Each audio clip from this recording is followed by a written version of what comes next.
Introduction to the Shang Dynasty. The Shang Dynasty existed in the Yellow River Valley during the second millennium BCE.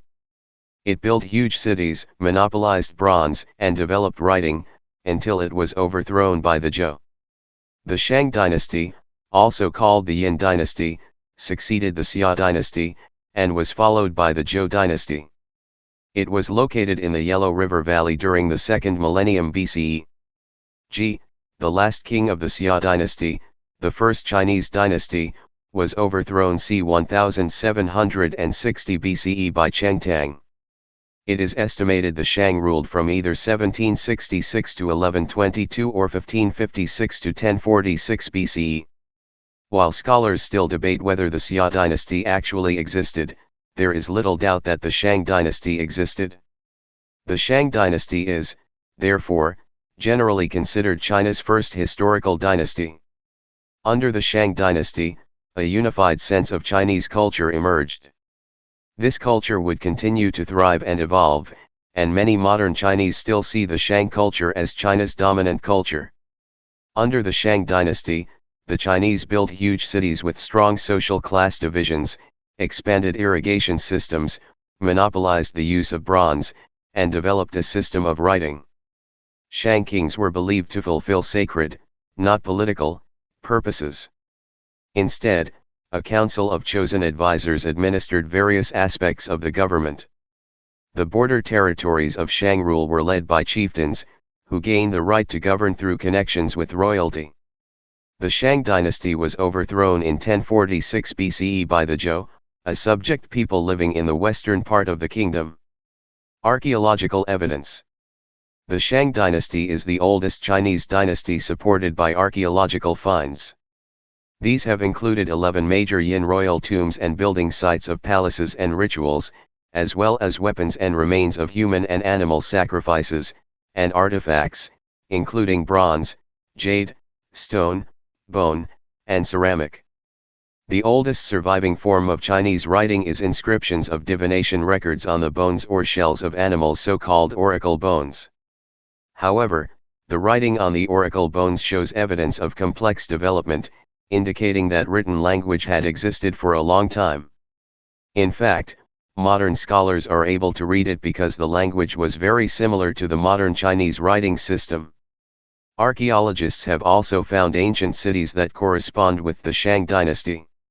When Chengtang overthrew the last king of the Xia dynasty, he supposedly founded a new capital for his dynasty at a town called Shang, near modern-day Zhengzhou. Archaeological remains of this town may have been found. It seems to have functioned as a sacred capital, where the most sacred temples and religious objects were housed. This city also had palaces, workshops, and city walls. Anyang, in modern-day Henan, is another important, but slightly later, Shang city that has been excavated. This site yielded large numbers of oracle bones that describe the travels of 11 named kings. The names and time frames of these kings match traditional lists of Shang kings. Anyang was a huge city, with an extensive cemetery of thousands of graves and 11 large tombs, evidence of the city's labor force, which may have belonged to the 11 Shang kings. Society under the Shang dynasty. The Shang dynasty was located in the Yellow River Valley in China during the second millennium BCE. It was a society that followed a class system of landowners, soldiers, bronze workers, and peasants. The Shang dynasty, also called the Yin Dynasty, succeeded the Xia Dynasty, and was followed by the Zhou Dynasty. It was located in the Yellow River Valley during the second millennium BCE. It featured a stratified social system made up of aristocrats, soldiers, artisans and craftsmen, and peasants. The aristocracy and the military. The aristocracy were centered around Anyang, the Shang capital, and conducted governmental affairs for the surrounding areas. Regional territories farther from the capital were also controlled by the wealthy. The Shang military were next in social status, and who were respected and honored for their skill. There were two subdivisions of the military, the infantry, foot soldiers, and the chariot warriors. The latter were noted for their great skill in warfare and hunting. Archaeological evidence has supported the use of horses and other cavalry during the late Shang period, c. 1250 BCE. Artisans and Craftsmen. Artisans and craftsmen comprised the middle class of Shang society. Their largest contribution was their work with bronze, which the Chinese developed as early as 1500 BCE. Their work with bronze was a very important aspect of society. Bronze weapons and pottery were commonly made, but the most prominent creations included ritual vessels and treasures, many of which were discovered via archaeological findings in the 1920s and 1930s. Shang aristocrats and the royalty were likely buried with large numbers of bronze valuables, particularly wine vessels and other ornate structures. Peasants. At the bottom of the social ladder were the peasants, the poorest of Chinese citizens. They comprised the majority of the population, and were limited to farming and selling crops for profit. Archaeological findings have shown that masses of peasants were buried with aristocrats, leading some scholars to believe that they were the equivalent of slaves. However, other scholars have countered that they may have been similar to serfs. Peasants were governed directly by local aristocrats. Shang Religion. Shang religion was characterized by a combination of animism, shamanism, spiritual control of the world, divination, and respect and worship of dead ancestors, including through sacrifices. Shang religion was characterized by a combination of animism, shamanism, spiritual control of the world, divination, and respect and worship of dead ancestors, including through sacrifice. Different gods represented natural and mythological symbols, such as the moon, sun, wind, rain, dragon, and phoenix. Peasants prayed to these gods for bountiful harvests. Festivals to celebrate gods were also common. In particular, the Shang kings, who considered themselves divine rulers, consulted the great god Shangdi, the supreme being who ruled over humanity and nature, for advice and wisdom. The Shang believed that the ancestors could also confer good fortune, so they would also consult ancestors through oracle bones in order to seek approval for any major decision, and to learn about future success in harvesting, hunting, or battle. Oracle bones and divination. The oldest surviving form of Chinese writing is inscriptions of divination records on the bones or shells of animals, so-called oracle bones.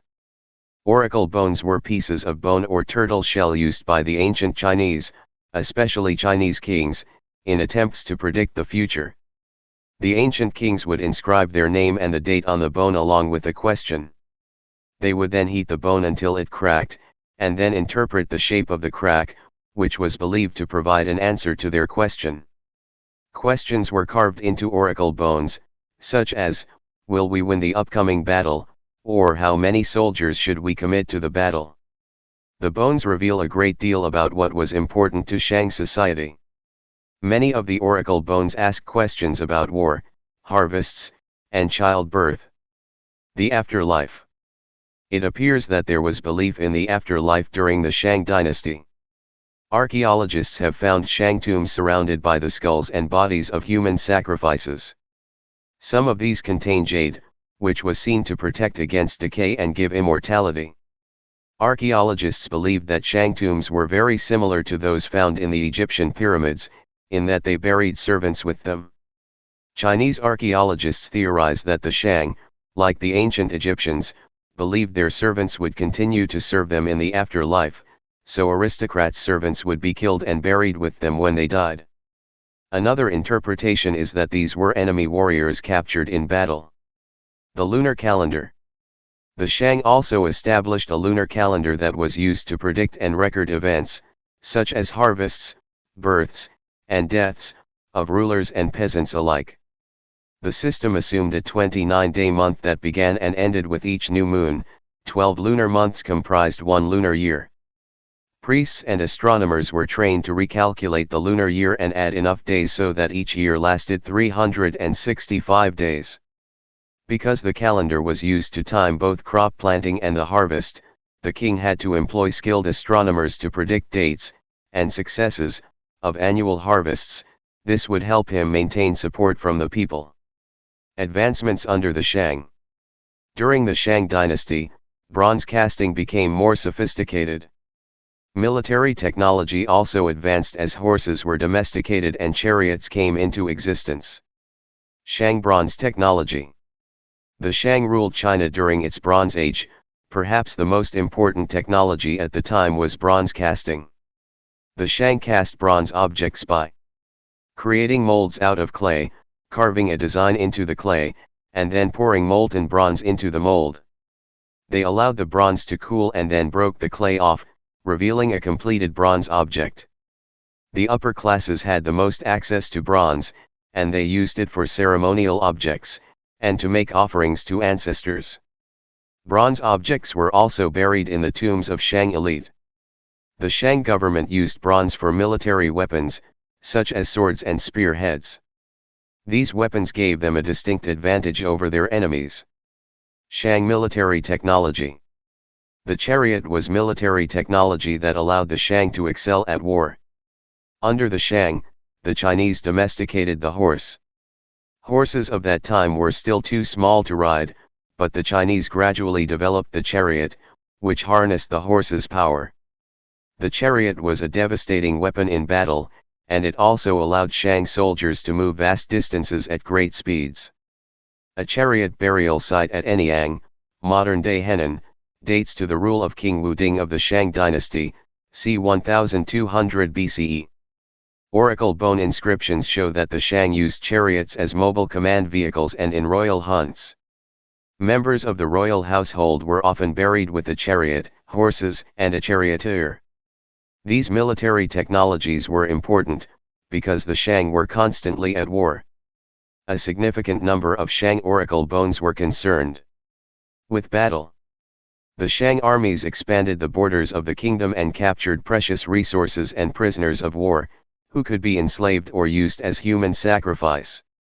The oracle bones also show deep concern over the barbarians living outside the empire, who were a constant threat to the safety and stability of the kingdom. The military had to be constantly ready to fight them. Thank you for listening. Don't forget to check out other tracks as well. Show your love by hitting the subscribe button and do like, comment and share, to spread knowledge. See you next time. Till then, keep learning for fun.